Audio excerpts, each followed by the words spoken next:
विवाह झाल्यावर सत्यनारायण पूजावा आणि मग कुलदेवतेचे दर्शन घेऊन संसाराला सुरुवात करावी अशी रूढी परंपरा आहे। श्रावण महिन्यात किंवा एखादा चांगला दिवस पाहून अनेक घरात वर्षातून एकदा सत्यनारायणाची पूजा केली जाते। मात्र काही घरात वर्षभरात पूजा राहून जाते, ती विशेषतः श्रावणात केली जाते। श्रावण मास हा पुण्य संचयाचा, त्या दृष्टीने सत्यनारायण पूजेच्या व्रताद्वारे श्रावणात पुण्य संचय करावा या हेतूने पूजेचे आयोजन केले जाते। त्यामुळे लाभ काय होतात तेही जाणून घ्या। सत्यनारायणाची पूजा घरातल्या घरात आणि सार्वजनिक स्वरूपातही केली जाते। हे व्रत करणारा मनुष्य या लोकी सर्व सुख उपभोगून शेवटी आनंद रूप मोक्ष पदात जातो असे मानले जाते। प्रत्येक महिन्याच्या पौर्णिमेला हे व्रत करण्याची देखील परंपरा आहे। घरातील जी व्यक्ती हे व्रत करेल त्यानेच प्रत्येक पौर्णिमेला हे व्रत करायचे असते। हे व्रत करताना घरात पूर्व किंवा उत्तर दिशेस एक चौरंग म्हणजे पाट मांडावा, त्यावर एक वस्त्र घालावे, त्यावर मुठभर तांदूळ पसरावे आणि त्याच्या मधोमध पाण्याने भरलेला कलश ठेवावा, त्यात पैसा आणि फूल घालावे, त्यावर एक तामण ठेवावे आणि त्यात मुठभर तांदूळ पसरावे। ह्यात तुळशीपत्राचे आसन करून त्यावर आपल्या देवघरातील श्रीकृष्णाची मूर्ती ठेवावी आणि त्याची पूजा करावी। श्रीकृष्णाला 108, 1008 अशा संख्येत तुळस अर्पण करावी। पूजेत मन एकाग्र व्हावे त्यासाठी हा मोठा आकडा दिला आहे। तुळस अर्पण करून फुलं वाहावीत। केळीचे खांब पवित्र मानले जातात आणि त्यांची सजावट केल्याने पूजेला शोभा येते, मांगल्य आणि पावित्र्य जाणवते। परंतु ते मिळाले नाहीत म्हणून पूजा थांबवू नये। सत्यनारायणाचा प्रसाद जास्तीत जास्त लोकांना मिळावा म्हणून पूजा झाल्यावर लोकांना दर्शनासाठी बोलवावे आणि तीर्थप्रसाद द्यावा। श्रीकृष्णाच्या मूर्तीला मनोभावे नमस्कार करून त्याला गंध, अक्षता, फुलं आणि तुळस अर्पण करावे। आपल्याकडून हे व्रत करून घ्यावे म्हणून देवाला विनंती करावी। धूप, दीप, उदबत्ती ओवाळावी आणि अंतर्मनाने शरण जावे। सत्यनारायण व्रत पोथी मिळते, संपूर्ण चातुर्मात ह्यात सुद्धा आहे। त्यातील सत्यनारायण कथेचे वाचन करावे। आरती करून शिराचा नैवेद्य दाखवावा, त्यात केळे घालावे। त्या दिवशी घरात जो काही स्वयंपाक केला असेल त्याचा महानैवेद्य दाखवावा आणि घरातील सर्वांनी तो ग्रहण करावा। तसेच शिऱ्याचा प्रसाद बाहेरच्या निदान 2-4 जणांच्या मुखी लागावा, जेणेकरून प्रसाद वाटप केल्याचेही पुण्य मिळेल। दुसऱ्या दिवशी सकाळी घरातील देवांची पूजा झाली की मूर्तीवर अक्षता वाहून पुनरागमनाचं असे 3 वेळा म्हणावे आणि श्रीकृष्णाची मूर्ती पुन्हा देवघरात ठेवावी आणि नमस्कार करावा। हे व्रत महिन्यातून फक्त पौर्णिमेला करायचे आहे, त्यामुळे ते सहज करता येईल असे आहे। वरील व्रत आणि उपासना करताना त्यातील गोम अशी आहे की आपण करत असलेल्या व्रताची, उपासनेची कुठेही वाच्यता करायची नाही, कुठेही अवाक्षर सुद्धा काढायचे नाही, तरच ते फलद्रूप होईल हे ध्यानी असू दे। नाही तर कर्णोपकरणी झाले तर त्याचे महत्त्व कमी होऊन फळ पदरात पडणार नाही, त्यात सातत्य ठेवावे। मंडळी, उपासनेचे महत्त्व अनन्यसाधारण आहे। त्याने नुकतेच मनोबल वाढत नाही तर त्यातील असामान्य प्रचंड सामर्थ्य आपला जीवन प्रवास आनंददायी करते। फक्त त्यात समर्पणाची भावना हवी, साधेपणा हवा, अहंकाराचा लवलेशही नको, तरच ती पूजा फलद्रूप होईल। मंडळी, भगवान विष्णूच्या अवतारांपैकी देव नारायण यांची कृपा प्राप्त करण्यासाठी श्री सत्यनारायण पूजेमध्ये आवाहन केले जाते। असे मानले जाते की या आकारात परमेश्वर सत्याचे प्रतिनिधित्व करतो। सत्यनारायण पूजेसाठी निश्चित दिवस नसताना पौर्णिमा किंवा पौर्णिमा आणि एकादशीला पूजा करणे खूप भाग्यवान आहे असे म्हटले जाते।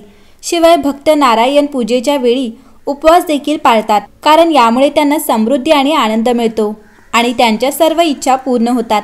परंतु सत्यनारायण पूजा उपवासाचे काही नियम आहेत जे भक्तांनी निश्चित आशीर्वाद मिळविण्यासाठी पाळले पाहिजेत। पूजेच्या दिवशी अनुयायांनी उपवास करावा।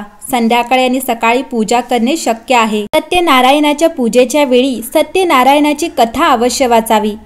त्यापैकी अध्याय पहिला आहे श्री गणेशाय नमः, श्री गजाननाय नमः।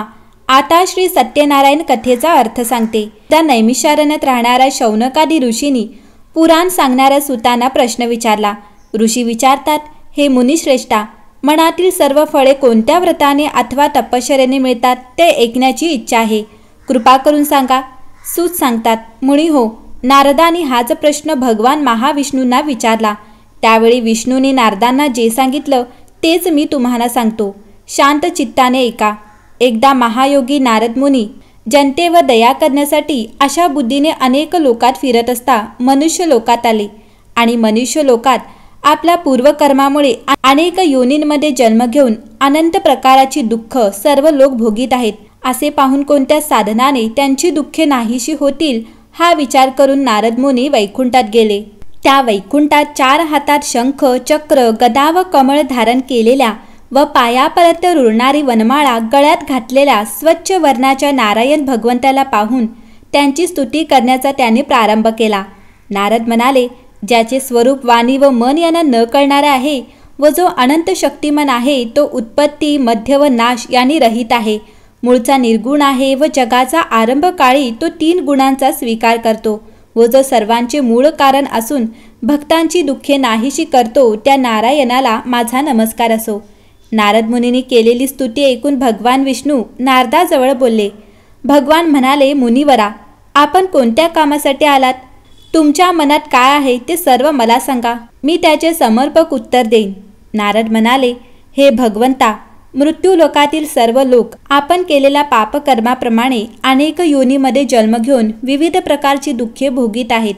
नारद म्हणाले, हे भगवंता, आपली कृपा जर माझ्यावर असेल तर या सर्व लोकांची दुःखे लहान अशा कोणत्या उपायाने नाहीशी होतील ते सर्व सांगा, माझी ऐकण्याची इच्छा आहे. भगवान म्हणाले, हे नारदा, लोकांवर कृपा करण्याच्या हेतूने जो तू प्रश्न विचारलास तो फारच सुंदर आहे. म्हणून जे व्रत केल्याने जीवाची सर्व दुःखे नाहीशी होतात ते व्रत मी तुला सांगतो, तू श्रवण कर. हे वस्ता नारदा, तुझ्यावर माझे प्रेम असल्यामुळे स्वर्ग लोकात आणि मनुष्य लोकात आजपर्यंत कोणालाही माहीत नसलेले व पुण्यकारक असे व्रत आज मी तुला सांगतो. या व्रताला सत्यनारायण व्रत असे म्हणतात. हे व्रत विधीपूर्वक केले असता व्रत करणारा मनुष्य या लोकी सर्व काळ सुख भोगून शेवटी आनंदरूप मोक्षपदा जातो. भगवान विष्णूंचे भाषण ऐकून नारद मुनी विष्णूंना म्हणाले, नारदा, हे व्रत दुःख, शोक यांचा नाश करणारे असून धनधान्य यांची समृद्धी करणारे आहे. तसेच सौभाग्य व संतती देणारे, सर्व कार्यात विजय करणारे व्रत आहे. हे व्रत भक्ती व श्रद्धा यांनी युक्त होऊन ब्राह्मण व बांधव यासह धर्मावर निष्ठा ठेवून प्रदोष काळी सत्यनारायणाचे पूजन करावे. केळी, दूध, शुद्ध तूप, साखर, गव्हाचा रवा यांचा केलेला प्रसाद भक्तियुक्त अंतकरणाने सत्यनारायणाला अर्पण करावा. गव्हाचा रवा न मिळेल तर तांदळाचा रवा घ्यावा. साखर न मिळेल तर गूळ घ्यावा. वरील सर्व वस्तू सव्वाप्रमाणे एकत्र करून त्यांचा प्रसाद सत्यनारायणाला अर्पण करावा. आपले बांधव व मित्र यासह सत्यनारायणाची कथा ऐकून ब्राह्मणाला दक्षिणा द्यावी. नंतर बंधू बांधवा समेत सत्यनारायणासमोर गायन व नृत्य करावे. हे पूजनादी सर्व कृत्य पवित्र देवालयात करून सत्यनारायणाचे स्मरण करीत घरी यावे किंवा आपल्या घरी देवघरात पवित्र ठिकाणी करावे. पूर्वी सांगितल्याप्रमाणे भक्तिभावाने हे व्रत केले असता मनुष्याच्या सर्व इच्छा पूर्ण होतात. कलियुगात सर्व जीवांना दुःख नाशाचा हा एक सोपा उपाय आहे. सत्यनारायण कथेतील प्रथम अध्याय या ठिकाणी पूर्ण झाला. मंडळी, सत्यनारायण कथेचा दुसरा अध्याय ऐकण्यासाठी सुखी जीवनाचे रहस्य या आमच्या यूट्यूब चॅनलला सबस्क्राईब करा, म्हणजे आमच्या नवीन व्हिडिओचे नोटिफिकेशन तुम्हाला सगळ्यात आधी मिळेल.